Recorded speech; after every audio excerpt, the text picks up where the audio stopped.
श्री हरिदास जी। भक्तराज श्री हरिदास जी तिलक कंठीधारी वैष्णव की सेवा के वास्ते ही भगवान ने इस पृथ्वी पर श्री हरिदास जी को प्रकट किया।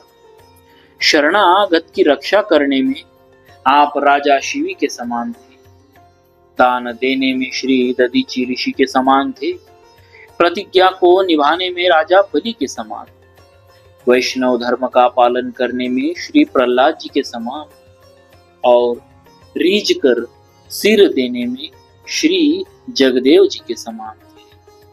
श्री बीका जी के वंश में प्रसिद्ध शूरवीर थे, भक्तोचित प्रण और धर्म का पालन करने में अति श्रेष्ठ थे।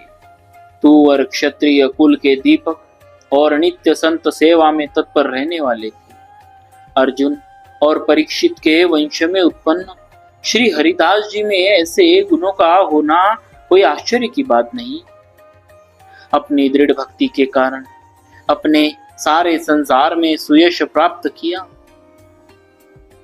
श्री प्रहलाद जी, श्री शिवी जी, श्री दधीची जी और श्री बलि जी, इन भगवत भक्तों के गुण श्रीमद् भागवत में वर्णन किए गए। श्री हरिदास जी ये सभी गुण एक स्थान पर ही दिखलाई पड़ते हैं। टीकाकार श्री प्रियादास जी कहते हैं कि मूल छप्पे में श्री नाभाजी ने रीझने में श्री हरिदास जी को श्री जगदेव जी के समान कहा, परंतु कलयुग के भक्त श्री जगदेव जी के रीझने के प्रसंग को प्रायः सब लोग नहीं जानते हैं। मैंने उसे किसी संत से जैसा सुना है वैसा यहाँ प्रकाशित कर रहा। उत्तम रूप और गुणों से युक्त एक नटी थी। वह साक्षात शक्ति काली देवी का स्वरूप ही थी। जब वह गाती थी तो सुनने वालों को सुनने की बड़ी भारी चटपटी लग जाती थी और उसकी मधुर मुस्कान देखकर वे मोहित हो जाते थे। रीझवार राजा श्री जगदेव जी ने एक बार उस नटी का अद्भुत नृत्य देखा और मधुर गान को सुना तो वह उस पर रीझ गया। जब उसने पुरस्कार देने का विचार किया तो कोई भी वस्तु उसके योग्य न दिखाई पड़ी। अंत में उसने नटी से कहा, मैंने अपना सिर तुम्हें दे दिया, जब चाहो इसे ले सकती हो, अब यह मेरा नहीं तुम्हारा है। श्री जगदेव जी ने के द्वारा दिए गए अपने मस्तक दान को स्वीकार कर उस नटी ने कहा, मैंने भी अपना दाहिना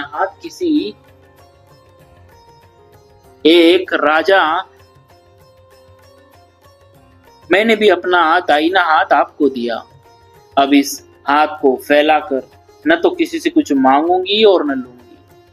कुछ दिनों के बाद किसी एक राजा ने सुना कि उस नटी ने राजा जगदेव से ऐसा कुछ इनाम पाया है कि उसके बदले में अपना दाहिना हाथ तुम्हें दे दिया। अब मैं उस नटी को अधिक इनाम देकर जगदेव के इनाम को तुच्छ कर दूंगा। इस विचार से उस राजा ने नटी को नृत्य करने के लिए अपने दरबार में बुलाया। नटी ने अपना नृत्य गान प्रस्तुत किया। तब उस राजा ने प्रसन्न होकर नटी को कुछ इनाम देना चाहा। नटी ने लेने के लिए अपना बायां हाथ फैलाया। इस पर राजा ने रुष्ट होकर कहा, हमारा इतना अपमान। नटी ने कहा, मैं अपना दाहिना हाथ राजा जगदेव जी को दे चुकी हूँ, अतः दाहिने हाथ में किसी से कुछ नहीं ले सकती हूँ। उस राजा ने पूछा, राजा जगदेव जी ने ऐसी कौन सी अलभ्य वस्तु मिली है तुम्हें? तुम उस वस्तु को मुझे दिखाओ और उससे 10 गुनी वस्तु में तू मुझसे ले लो। नटी ने कहा, दूसरा कोई वैसी वस्तु नहीं दे सकता। उस राजा को नटी ने बहुत समझाया परंतु वह नहीं माना। उसे जिद सवार हो गई। उसने बार बार उस वस्तु को लाकर दिखाने का हट्ट किया। तब नटी 12 वर्ष बाद परम बड़भागी राजा जगदेव के पास गई और बोली, राजन, मेरी वस्तु मुझे दीजिए। राजा ने सिर काट कर नटी को दे दिया। नटी ने धड़ को न जलाने का आदेश देकर सुरक्षित रखवा दिया और उस पुरस्कार को थाल में ढककर उस राजा के पास ले आई और दिखाकर बोली, इसे देख लीजिए और इससे 10 गुनी या बराबर ही दीजिए। सिर को देखते ही वह राजा मूर्छित हो गया और वह पृथ्वी पर गिर पड़ा। अनेक उपचारों से उसकी मूर्छा दूर हुई। तब उसने कहा, मैंने तो यह समझा था कि धन मिला होगा, अतः उससे 10 गुना देने को कहा, किंतु यहाँ धन की बात ही नहीं रही। अब मैं क्या करूं और क्या दूं, मेरे वश की बात नहीं। नटी ने कहा, ऐसे अमूल्य पुरस्कार के बदले ही मैंने अपना दाहिना हाथ राजा जगदेव को दिया है। राजा लज्जित हो गया। इसके पश्चात नटी ने आकर राजा जगदेव के धड़ से उसका सिर जोड़ दिया और जिस पद पर रीझ कर उन्होंने अपना सिर दिया था उसी पद को गाया। तान के साथ आलाप को सुनकर राजा जगदेव जीवित हो गए। राजा जगदेव जी की रिजवार निष्ठा का वृत्तांत एक बड़े यवन राजा की लड़की ने सुना तो वह उसमें आसक्त हो गई और उसने अपने पिता से कहा कि मेरा विवाह आप राजा जगदेव जी के साथ कर दीजिए। उसने जगदेव जी को बुलाकर अनेक प्रकार से समझा बुझाकर स्पष्ट कहा कि मेरी पुत्री के साथ आप विवाह कर लीजिए। श्री जगदेव जी ने स्वीकार नहीं किया। राजा ने पुनः पुनः आग्रह किया, परंतु इन्होंने हर बार मना ही किया। तब उस राजा ने जगदेव जी को मार डालने की आज्ञा दी। बधिक लोग मारने के लिए जा रहे थे। राजकन्या ने देखा तो वह बोली कि इनको मत मारो, मेरा इनसे अनुराग है, इन्हें मेरे सामने लाओ। सामने लाए जाने पर राजकन्या ने इनको अपनी ओर देखने के लिए बाध्य किया, परंतु श्री जगदेव जी ने राजकन्या की ओर नहीं देखा। तो रुष्ट होकर उसने भी इन्हें मार डालने की अनुमति देकर कहा कि इनके सिर को काट कर मेरे पास लाओ। बधिकों ने ऐसा ही किया। राजकन्या अपने सामने कटे सिर को रखकर जब उसकी ओर देखने लगी तो वह सिर राजपुत्री के सामने से घूम गया। इस धर्म निष्ठा पर सभी लोग रीझ गए। टीकाकार श्री प्रियादास जी बताते हैं कि श्री जगदेव जी की रिजवार निष्ठा का विस्तार से वर्णन किया गया। अब श्री हरिदास जी ने जैसी साधु सेवा की उसको सुनिए। राजा होकर इनकी साधु सेवा में ऐसी निष्ठा थी कि वे संतों से पर्दा या किसी प्रकार का कपट नहीं करते थे। बिना रोक टोक के साधुओं का महलों में आना जाना होता था। ऐसी विलक्षण एवं दृढ़ निष्ठा देखकर भगवान ने इनकी परीक्षा ली। परीक्षार्थ एक अल्पवयस्क संत का रूप धारण करके आए और इनके यहाँ निवास करने लगे। उनके प्रति श्री हरिदास जी का भगवानमय वात्सल्य भाव था। वे बालक बालिकाओं के साथ खेलते रहते। एक दिन ग्रीष्म ऋतु में बालक बालिका छत पर सोए हुए थे। वे कुछ ओढ़े नहीं थे। श्री हरिदास जी दातून करने के लिए छत पर चढ़कर गए। गहरी नींद में संत भगवंत को बेसुध सोए देखकर इन्होंने अपनी चादर उड़ा ली। शयन के दर्शन कर आप नीचे उतरे तो हृदय में प्रभु का ध्यान कर उसमें मग्न हो गए। प्रातः काल होने पर बालक भगवान और राजा की कन्या दोनों जगे। विलंब से जगने के कारण घबराए। विचार करने लगी कि हम चादर ओढ़कर नहीं सोए, फिर यह किसकी चादर है, कौन ओढ़ा गया। बालिका ने पहचान कर कहा कि यह तो पिताजी की है।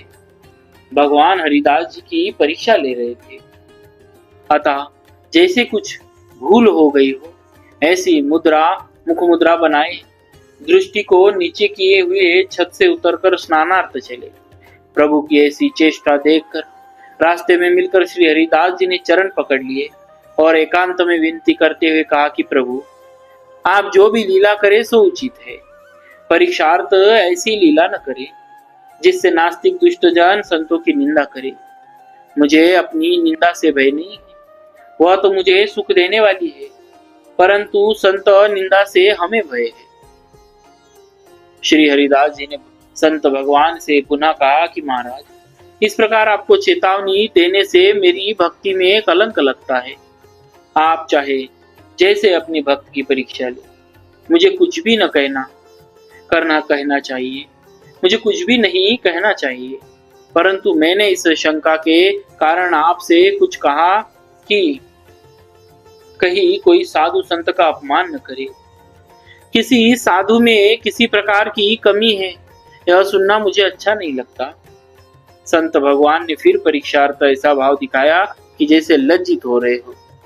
संत भगवान ने कहा, मैं अब कहीं अन्यत्र जाकर भजन करना चाहता हूँ। श्री हरिदास जी ने चरण पकड़ लिए और अपने सच्चे सद्भाव से संत रूपधारी भगवान को प्रसन्न कर दिया। तब भगवान अपने रूप में प्रकट हो गए और प्रसन्न होकर उन्हें अपना स्वरूप प्रदान किया। फिर बोले, मैं तुम्हारी संत सेवा निष्ठा से प्रसन्न हूं, जो चाहो सो वरदान मांगो। श्री हरिदास जी ने कहा, प्रभु आप उसी बालक संत रूप में मेरे घर में रहिए, साथ सेवा भजन करने का सुख दीजिए। एवं अस्तु कहकर भगवान पुनः उसी बालक संत रूप में आ गए। संतों में ऐसी श्रद्धा थी कि भगवान संत रूप धारण कर इनके यहाँ रहे। आपके छोटे भाई श्री गोविंद दास जी थे, जिन्हें संत भगवंत के ही आगे बंसी बजाने की प्रतिज्ञा थी। बादशाह के कहने पर भी बंसी नहीं बजाई थी। भक्तों, श्री हरिदास जी का चरित्र अगले वीडियो में भी जारी रहेगा। तब तक के लिए भक्तराज श्री हरिदास जी महाराज की जय। भक्तवत्सल भगवान की